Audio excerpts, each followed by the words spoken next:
a lot of people debate that the 90s was like the best generation.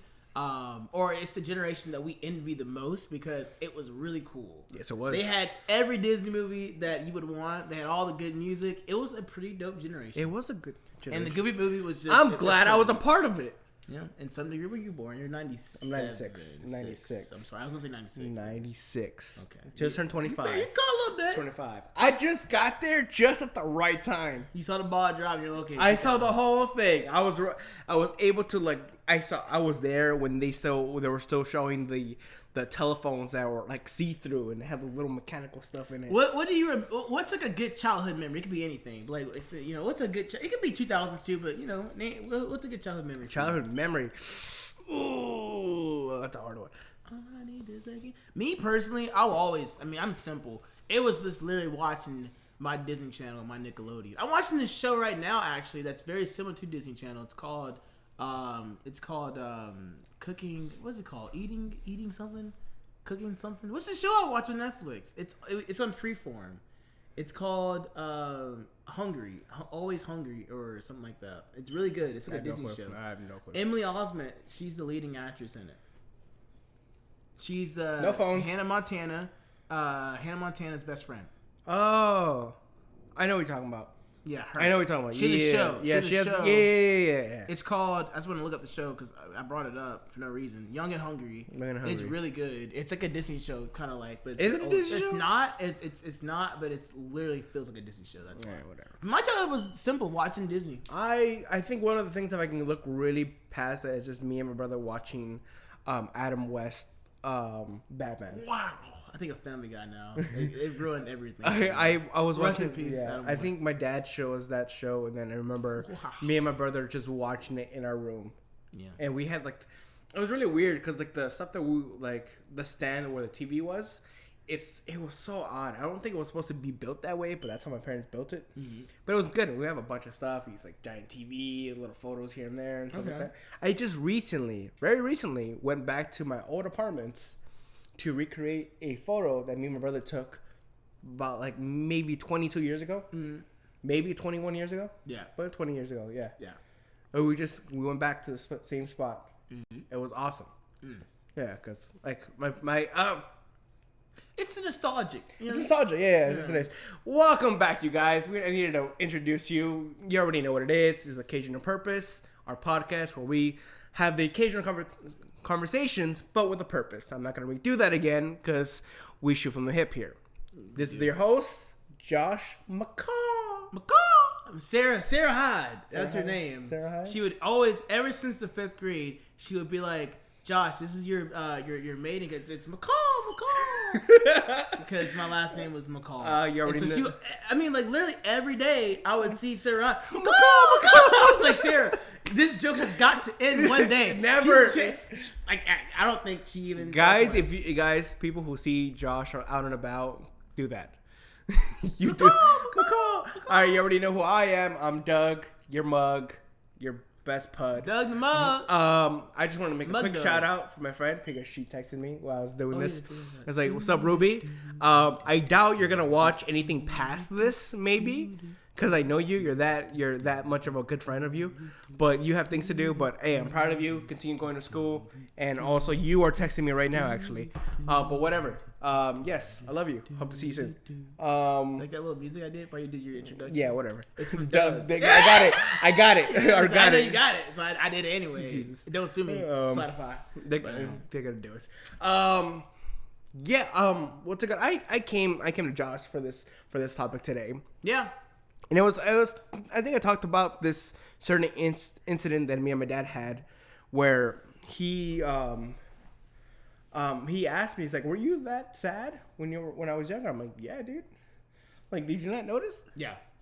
And he told me, it's like, well, it's like he said along the lines of like we need you here, not in just like you as a person, but we need like the love and just like the intentiveness that you have for us and stuff like that. I was just like, "Oh man, thanks, Dad." That's deep. And I was like, "Oh crap! Like this is like my dad's he's very sensitive. My dad's a very sensitive guy." It's good. And I was just looking back at like the parenting style that went on, like what my parents went through. Mm-hmm. Like my dad was very much he was abused as a kid. He told me some stories, and I was like, that's very much abuse. And then we think about ours, and it's just like, it wasn't that bad. It wasn't that bad. I mean, we got hit here and there, but it was out of like correction. Some of y'all didn't get weapons. That's fine. Yeah, some people didn't. Like, did you? Oh yeah, my parents loved to spare not the rod. Spare not the rod. Yeah, exactly. Were you talking in public? Yeah, No, exactly. I'm just kidding. It wasn't that strict. Yeah, and there is that. And I feel like nowadays, and this might derail the conversation, but I feel like nowadays, the generation that comes now is very soft. Oh, yes it is. I feel like it's very, very soft. Yes, it is. Because we grew up in a time where like, this is like, not to say this is not serious of the joke, but this is like our generation, my generation. You're not that far. Oops, sorry. We're not that far off from each other. You're 21 now, right? I'm 22. You're I'm 22. 23. You're 23. Yeah. You're 23. Yeah, I'm 2 years older than you. We're not that far off, but I remember in my middle school and high school, mostly middle school, we would judge the people who would cut themselves. Mm-hmm. Not in a sense that like, oh, sad for you. More like, hey, you did it wrong. If you wanted to go out, you would have gone. You would have done it better, type of thing. Okay. That is the level of like savagery we were. Nowadays, people are way softer than that. You can't say anything without offending everyone.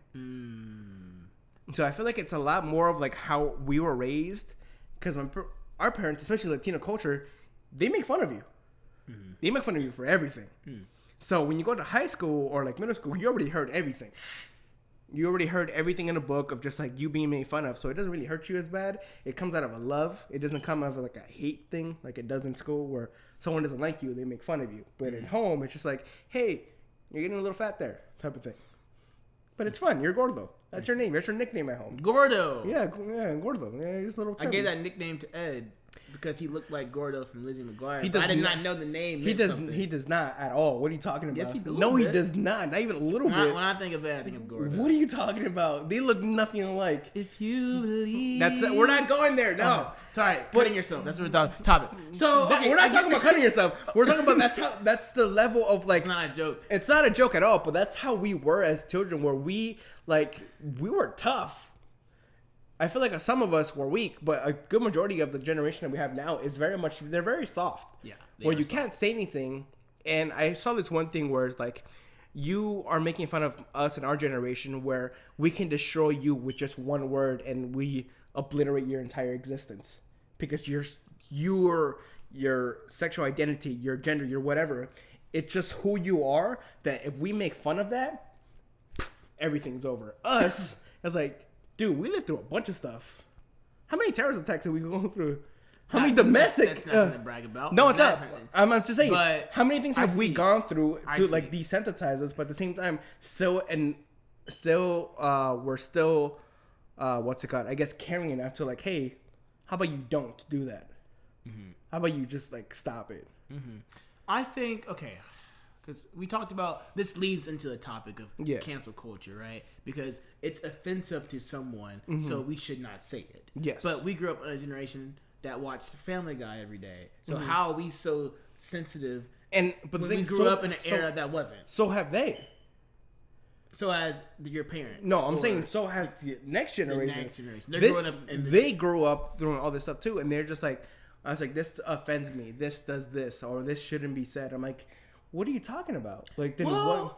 Okay. I will say this, that they didn't experience exactly what we went through. No, we didn't. And I think this stems not from that generation, the next. I think it actually stems from us. We provided that. Because why do we think we have to tolerate any of these quote-unquote judgments or offensive languages or anything? If it offends me in some degree, have you acknowledged that? Should you even acknowledge me caring about it? And should we take action? And I think that's what people seem to be upset about if it hurts somebody.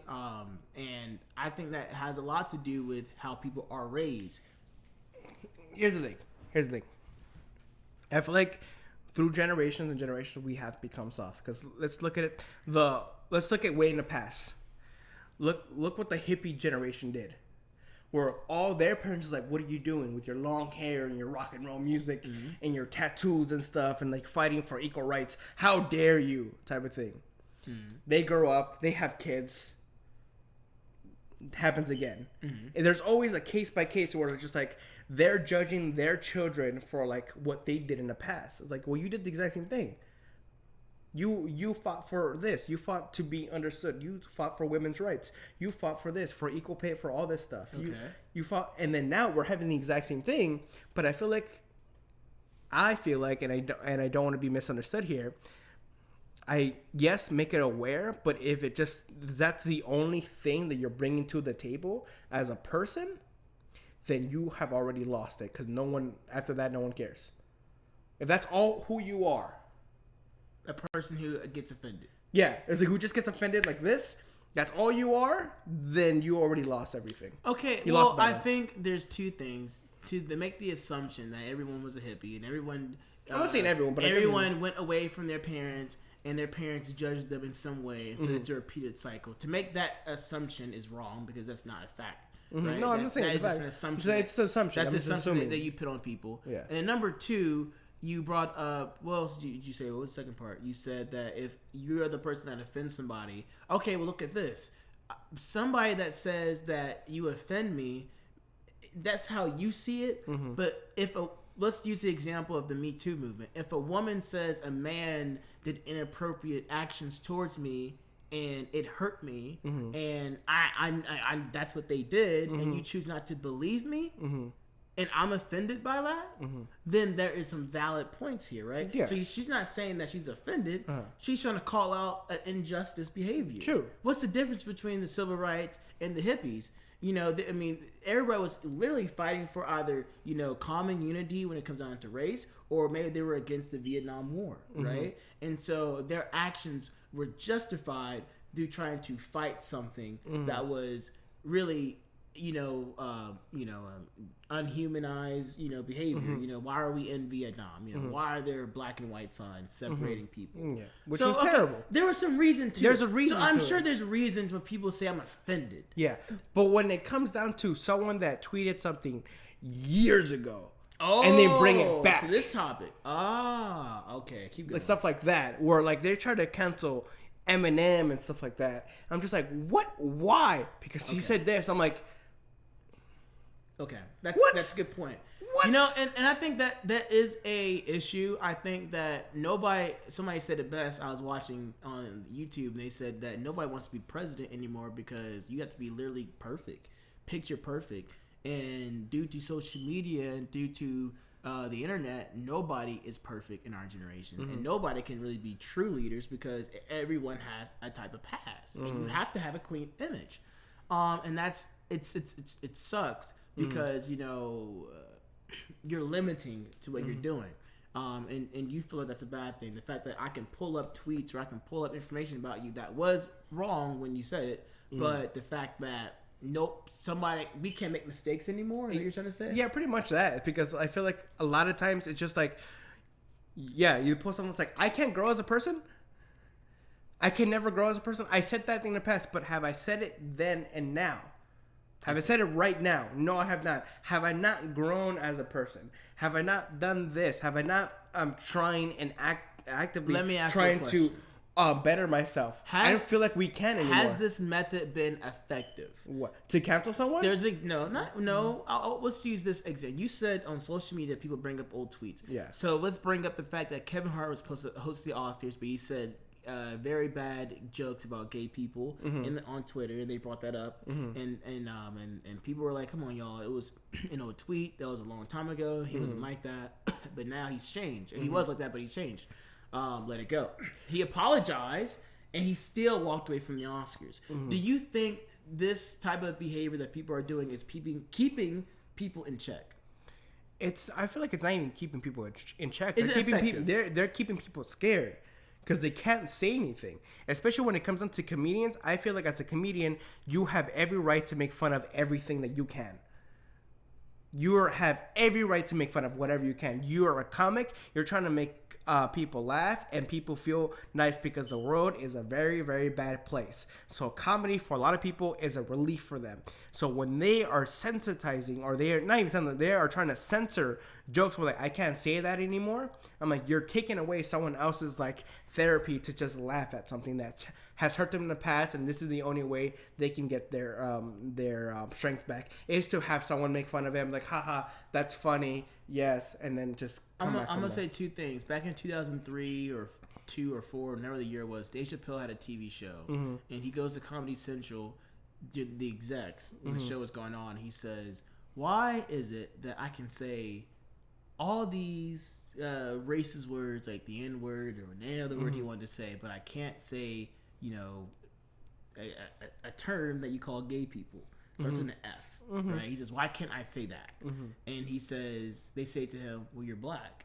You can say that because that's who you are. And that's a deep quote, but we're not going to go into that. And I won't explain it when he responds. But it's the fact that apparently people thought that if you're not part of that community, you could actually offend the people within that community and keep people, keep the idea of how we look at a common race or a common group of people. SpongeBob does this. In an episode, he calls on Sandy as a comedian. And he says, look how stupid squirrels are. Squirrels are stupid, right? And then Sandy says, that's funny, SpongeBob, but can you say some other jokes? But the crowd wanted to hear more of the squirrel jokes. So he has to, what does he do to fix the problem? Remember? He talks about Texas. He talks about Texas. He talks about fishes, everything, to make it more, lighthearted. But it tells a lot how you can't offend somebody, right? Without you knowing, right? And so if you go, and I don't... Look, I could be a target. Somebody can dig up an old tweet and say, Josh, this offends me. You're sexist, right? And now I'm in trouble. Now I'm the news, right? This could offend me too. So I'm not trying to, say I'm excused from this. No, I'm just saying that maybe this type of political, power that people feel like they have is, trying to prove a point that, hey, we have to change what's normal, maybe, right? Okay, but again, by doing that, now we're making everyone afraid to speak. To speak, like say a joke, say whatever, or even to have, for someone trying to have a normal conversation, like, hey, let me understand a little bit more of that. But the thing is, they can't say anything because, like, if I am misunderstood, everyone's gonna be on me. So I feel like there's no winning battle when it comes down to this. It's just like in a public setting or in a private setting. I feel like it might be a little bit of both, depending on the person who's talking to you. It's like, oh, let me tell you about what's going on here. Let me give you the scoop of what's, because what was it? I was watching this one thing. I'm trying to remember. I forgot what I was talking about. But I like I said, I honestly feel like it's hurting a lot of us from even from growing as a society. Honestly. Where if everyone's offended and we can't speak our mind, then what's the point? Why did we have MySpace? Why did we have Facebook? Why do we have YouTube? Why do we have all these things, this outlet, so we can express ourselves, to either ask questions or kind of just do whatever? Why do we have all these things and now we can't use it because I'm going to offend someone, some group, or an entire thing? Well, I think you have to consider what this generation wanted when it started the internet. No one knew, and no one really had a clear direction to say, what is Facebook? It's a way to meet people or stay connected with friends. Yeah, exactly. And update your regular life, right? And you were also were able to follow people that, like, even groups or like fan pages, band stuff. It's like, oh, this is my favorite band. I would like to follow them so I can know if they're playing a show or next video right? come up. Yeah, just the basics, right? Yeah. But then I think what happened is that you see this influx to Twitter, where Twitter is about thought. It's literally about what I think, right? Literally, I want to know what you're doing every day. It's just, honestly, yeah, exactly. But I just feel like Twitter is like, it's just a dumpster fire of just thoughts. Don't pay attention to it. Okay. It's just whatever. It's like, oh, I had coffee today. It was great. Tweet. Okay. You're right? It's that So thing. it's something small. Yeah. So what happens when we get accustomed or we get quote unquote used to things like, if it's small, I'm getting coffee. oh man, this tall black guy is, really beat me in basketball. He must be good. Or, man, why is this Asian guy always getting high next to me? Asians always getting high. It's just some small. That's it's a joke. stereotype. It's a joke. No, because I'm making stuff up. Right? I'm just saying, like, so it's small. It's he got 3 retweets and 50 likes from it, right? It's cool. But see, this is the problem with the past generations, that they think is acceptable. It's the fact that we can make crude humor, or we can make remarks that may not offend me or Doug in the present hour, but it could really cut deep to somebody else, right? I grew up. Let me give you an example. I grew up in an all-white high school, right? The majority of my classmates were white. You tell me some stories. You tell me the elementary story. We'll talk about it here on the show. I never talk about it on the show. And you hear things that are just so judgmental, or they're it's stereotyping who we are. Oh man, hey, Joe Johnson get the fried chicken today, bro. It's your favorite. But you're hearing that. And like they literally think it's just funny. It's just lighthearted. You're like, bro, I can smack the heck out of you right now, but I'm not, because I can't, or I'll get kicked out of school, right? And so you get used to people making very crude remarks, but they think it's nothing. You've been friends with me for 5 years, 4 years. You know, without even knowing. That I'm not gonna say that towards Josh, because he may not take it the right way, but you know when to make jokes like that around me, right? So you balance that, but some people don't. And so what I did for 4 years was tolerate year after year, multiple conversations, even before high school, that were like that made us get ticked off. And now people are saying, okay, this is not cool. Also not funny. And just because you're white, you're Hispanic, you're Asian, you don't, of course you're not me, but yeah, who gives you permission? Who allows us to be funny just because you said it, and you don't go through those problems? I have a question. Do you think if the joke, whatever, was a little bit was actually funny, you think it would have been like okay, or is it just like a no go? Because imagine that someone's like, "Oh, we got fried chicken today." Me. Do you know how many times a black person has heard that? Exactly. That's why. That's what I'm saying. So you think if there was an actual if any comedic made that joke, but it was actually funny, would it be acceptable? No. But because black people don't think it's acceptable now, and never did. Because you're painting a picture that only us eat chicken, right? Oh man, you know Lynn, she's the smartest one in the classroom. She got a hey Lynn, picture, you can't associate education with with an Asian American or whatever. These things, they hear this so much, it gets know what it's like. So it's more of a stereotype. That's why I said. Yeah, that's why it's just all stereotypes type of thing. It's crude humor to you. My barber said he was at work, right? I hope I can use the story, but he says that his name is Quez, and somebody said, your mom must have been on drugs when she said that, because they know black people were on drugs in that time period. Do you think he wanted to fight, but he's on the clock? He just said, he told his boss, sir, I have to leave right now. He told him what happened. The boss said, if you leave, that's fine. I understand. And he had to walk away. He wanted to quit his job. That he actually didn't even call back. He was like, I don't want to go back to work for a week. He was that ticked off.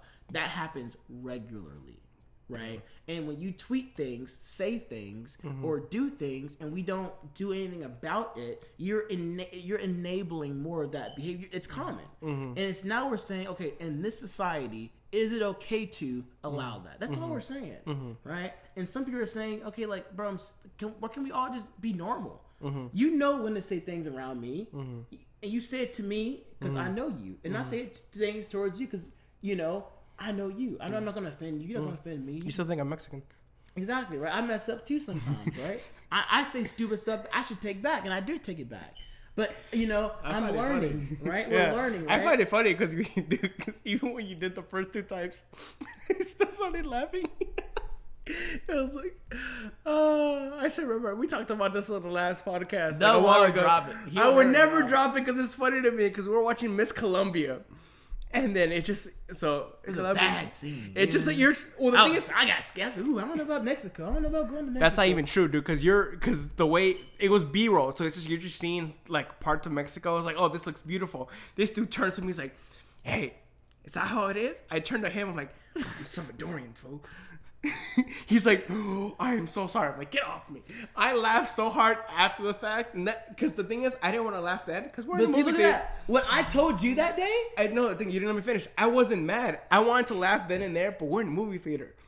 I can't be rude to everyone else, so I had to laugh after the fact. I laughed. And that's the thing. Yeah. What makes you laugh, it just, may not make somebody else laugh. Exactly.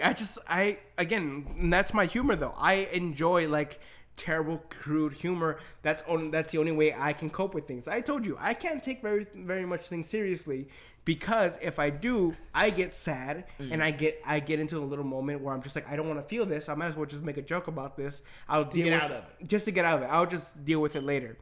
But again, like I said before, I feel like a lot of us, we made a bunch of jokes as teenagers, or we heard our brothers make all these jokes and stuff like that. And it's just like, oh, it was just a joke at the time. It's all it is. But I feel like since the people are becoming a little too sensitive and not say anything, there is no like, oh, this bothers you? I'm going to continue doing it because it bothered you. Because it bothers me. And that's the thing. And you can do that, right? But yeah. I'm just saying, if you're looking at a society, a group of people, and you're looking at rooted problems, where do they come from? These are the origins, right? Yeah, very true. Oh, I want to tick somebody off, so I'm gonna keep doing it. Exactly, right? And they see the people getting riled up. It's like, oh, I have them. I know how to control them. I'm making them angry. I'm doing this. I have the power to make them angry, type of thing. So, again, this is not for everyone. This is just only for me. If people ever make fun of me, I have the power to like, hey, that's either funny or not. I can see it in a funny way, or just ignore it, the whole thing. So, but let me say this though: you're getting joy from making people feel bad. I'm not making because I'm not saying anything. Of the they things are. that because the things that you say are hurtful, and we just acknowledge, right? I'm not saying I make these crude jokes. I'm saying I'm just, but this is not about you, right? I'm saying you said you. That's why I want to make you. You represent millions of Americans who think this, right? So I'm not trying to call you or them out. I'm just trying to bring up their point of view in a light that we can talk about, because nobody's upset. What I'm trying to say is people are gonna get upset. What you say, you're getting you're building up your ego, you're building up your self-confidence off of making people feel bad, off of things that you can't even prove, because you get happy from that. And that makes you feel like they make these jokes or something. They make their jokes. Again, he's not talking about me specifically. You keep using you. Stop using you. I use that. Stop using. I use that because that's not me. It's effective. But I think when I'm talking to you, you got to really think it's okay, man. Like, he's not talking about me, but a person who thinks that way. So I know a lot of people. I know one person in particular that does this thing, that does that. That's his way of doing that, and I'm the one that kind of just. And you try to like, hey man, are you sure? No, I don't do that. I make sure I take them down a few pegs. Okay, that's what I do. Because I know that this person is not gonna see eye to eye, so I need to like, oh, your ego is up there. Let me take the rug from off from you. Like, let me show you the mirror. And I'm just saying. So if this is how you build up your ego, it shows to me how little of a man you are. Right? Yeah. And this is anybody or a woman. This is something you don't like. How I build my ego, if I had an ego to build, I do not use people to help to establish who I am. You think this is all due to a parenting issue? Parenting is a cop-out, right? I think your parents can do a really good job in life or a really bad job in life. And what do you mean cop-out? Explain. It's a cop-out. What do you mean? I think that you need good parents to be successful. But when you start building, if you're trying to build an ego, and you're saying that I'm using this way because my parenting was inadequate, then that's not true. It's either inadequate or this is how they raised me. Listen, they can raise you in a way. I don't know one parent that glorifies saying, "Hey, be a bully, treat this kid bad, make these jokes, and you'll feel better." This is not a Nickelodeon or Disney movie villain. That's a trope for all of them. It's like, yeah, you got to be the bully type of thing. This is not like a what's it called, the Little Giants. So what would a parent say? What do a parent say? Yeah, like give me like a realistic example. I know you know one. I have no clue. My parents were normal somewhat. I just think that it's a lack of leadership. I think men specifically and girls too, especially girls. Actually, I'll turn that back. I think girls and guys, everyone, when you're growing up, you need to have a mentor or a leader or someone to look up to. Not no Michelle Obama. No, not no bullcrap like that. I'm talking about, not that she's awesome, but you need something like a teacher. You think she'll ever watch one of these videos and actually tweet you? You'll go insane. You'll be talking about that for weeks. I'll be on high cotton. That's what it's in the South. I'll be on high cotton. What is that? High cotton is soft and they grow it in the South. Mm-hmm. And so if you're sitting on high cotton, that means like I'm on cloud 9. Oh, okay. That makes sense. Did you say cloud 9? No, I'm sitting on high cotton. Okay. Can I say that? Because I'm from the South. Can I say that? High cotton. I feel like it sounds a little.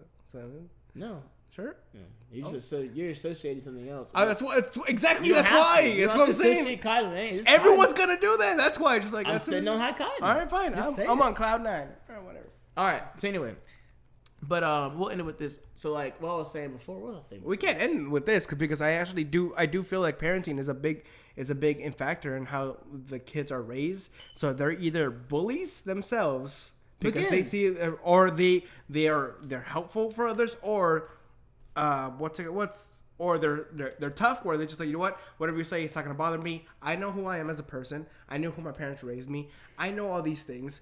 Whatever you say, just roll off my back. I don't care, because I'm gonna make myself better than who you are right now. You're not acting like a normal human being. You're acting like something different. I am gonna be better than who you are gonna be. I do feel like parenting has to do it's a big factor in all this. I'm not trying to underestimate, because I think I want to just distinguish two things. Because when you go into how to parent a kid, into how a kid is behaving, they are toe-to-toe. They are directly toe-to-toe. But I want to focus also on what also a kid should look for, and what determines an ego, right? Because an ego from parenting stems differently.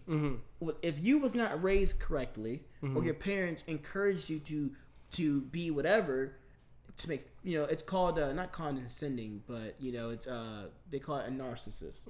When you're trying to be narcissistic, is to build yourself up by putting someone down. That is the term of narcissism. Sweep the leg. Some people won't understand that. Yeah, exactly. It's not always going to be that easy, that simplified. That's all I'm trying to say. And we're going to finish this we'll go on a commercial break, and then we'll finish this conversation after. All right. Hey, what's up, you guys? You already know who it is. I'm Doug from the Kitchen on Purpose podcast. Look, I have something great news for you. If you ever wanted to start your podcast, if you ever wanted to start anything just like that, I have the best thing for you to use. That's a thing called Anchor. It's a great website. It's a great thing, easy to use. Look, here's a few of the points. 1, it's free. 2, it's free. And 3, it's still free. I'm not really joking on that at all. It's really great. It's free. You're able to use the tools that they give you on the site to record and also edit your podcast. Also, second thing that you can do it either on your computer or on the phone. So if you're on the go and you want to do something on the fly and post something, you can do it right then and there. Why? Because they give you the tools for you to do. And did I mention that it's free? You don't have to pay anything. This is something they give you, so they want you to continue on to do what you do and to spread all the messages you have. It's amazing. And also, they are working with Spotify, Apple, any other places that you can post your podcast, all in one place. You post on Anchor, it posts there for you. It's simple, it's easy, and it's free. All right, Anchor, you already know. The link is going to be down below if you need it. And that's all it is. Deuces, guys. And we are back, guys. So we left off and we're talking about parenting, and then the mentorship, and how that evolves into a big ego, and how that creates more issues. And what I was trying to say is, like, I don't want to go straight into parenting just yet, because before we even get to that, I think parenting leads to deeper issues that contribute to a big ego, to being narcissistic, right? But I want to just first talk about the importance, just very like 2 minutes, saying that like, I think that as kid needs, either a good teacher or just a good, or a relative or just somebody that they can look up to kind of keep them inspired.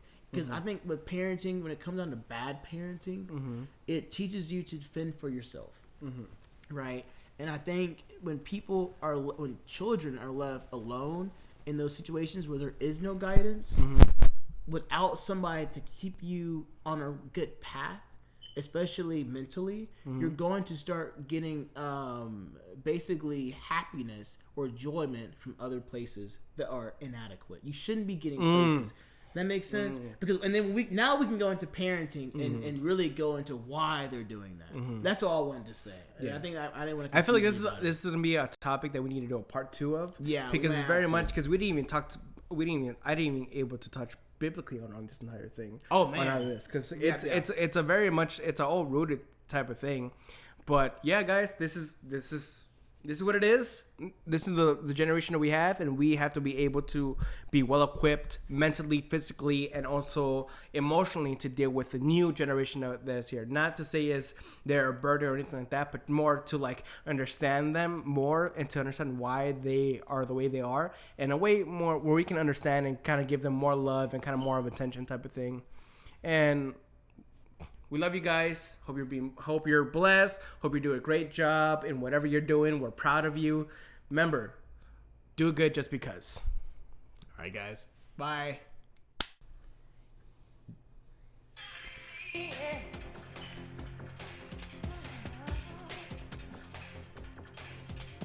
If I can make you stop and take a look at me instead of just walking by.